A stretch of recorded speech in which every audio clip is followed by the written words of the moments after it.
In this episode, we will consider three important distinctions that will help clarify the economic issues around freedom and policies. Income and wealth, what we receive and what we have. Wealth is the totality of the resources you own or control at a particular moment. Wealth is your potential to act and to experience the world. It includes physical capital, like land, buildings, cars, and other tangible things. It also includes financial capital, like cash, bonds, and stocks.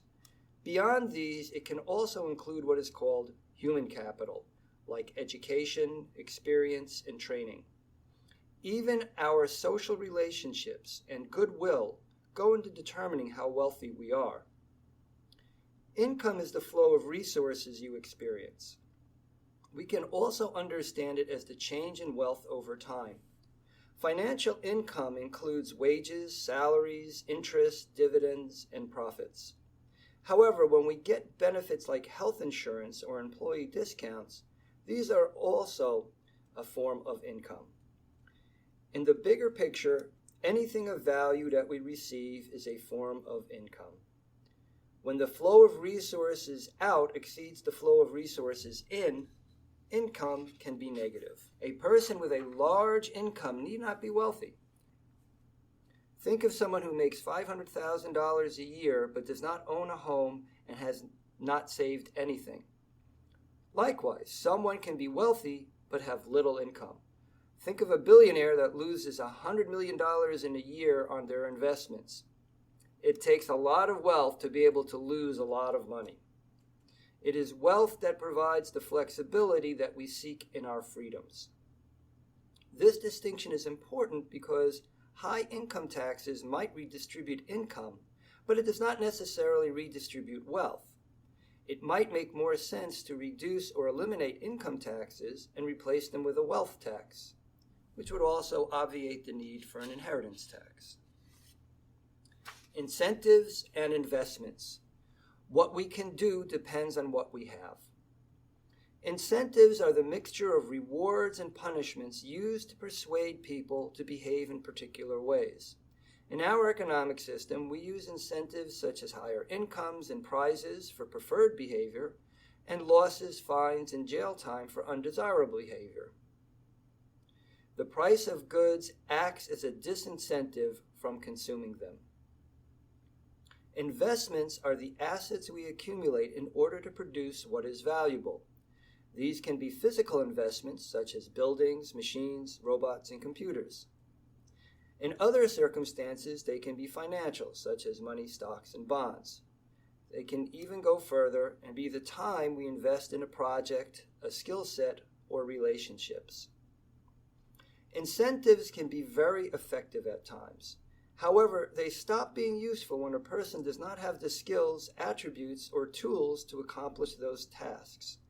It is much more difficult for a person given $100 to make $1 million in the next year than it is for someone who has $1 billion to start.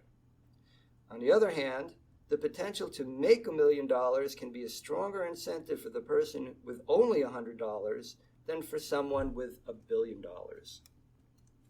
As you consider what our politicians suggest we should do to make the world better, it is useful to ask, are we making the appropriate investments in order that the incentives are meaningful?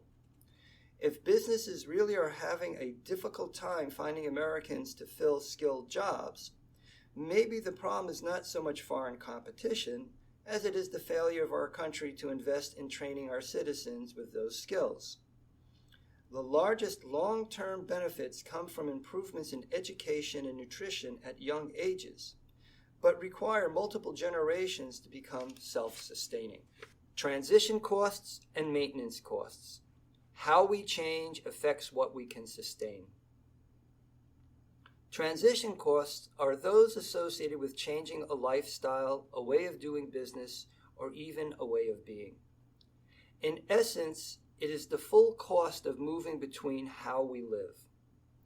Maintenance costs are those associated with keeping and making enduring what is currently happening. In essence, it is the cost of staying within the life we have now. This distinction is important since even if a new way of doing things might provide an improvement, the cost of changing can be so large as to overwhelm any benefit. It is also true the younger one is, the longer one has to benefit from changing, and the more acceptable a transition cost can seem.